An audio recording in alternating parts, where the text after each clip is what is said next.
Danielle Barron is a senior writer for LA's Jewish Journal. Danielle, thank you for joining us tonight. I need to tell our viewers that you grew up and you went to school with Stephen back in Miami. And when you first realized that the man in the video was your childhood friend, when did you realize that?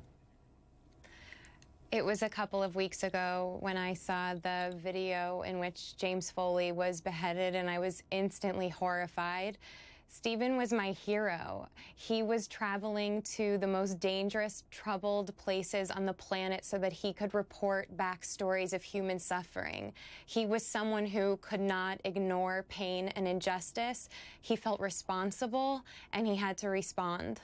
So, you shared your first grade class photo from your temple, and I want to show it here. You tell us that Stephen Sotloff, there he's in the top second row from the right, and you're on the lower right. You hadn't seen him in 15 years, but he actually reached out to you in 2010 to reconnect, right? Yeah, he did. I think we had a kinship because he knew I was writing and he was writing, and we were both journalists, although I certainly would not put myself in the same category as him.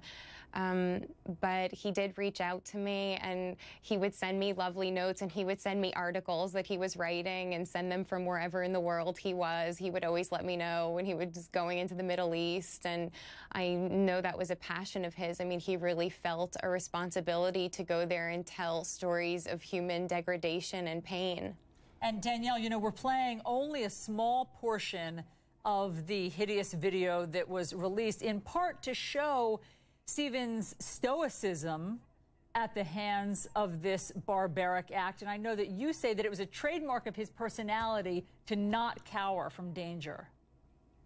No, I mean, what I remember of him, and for some reason, he was one of those kids who just made an impression on you. I have such a powerful memory of him, even from such a young age. He was goofy and playful and fun and just so full of light and joy. And he was an incredible, beautiful soul and spirit.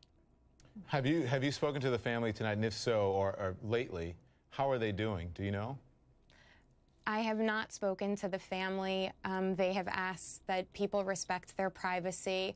I can only imagine the horrific amount of grief that they're feeling at this moment.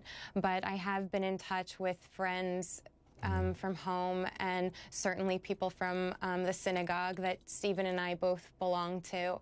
And it's just the whole community is grieving. It's a terrible tragedy. And I think anyone, who cares about freedom of expression and human life should be appalled and saddened by this really horrific act. Yeah.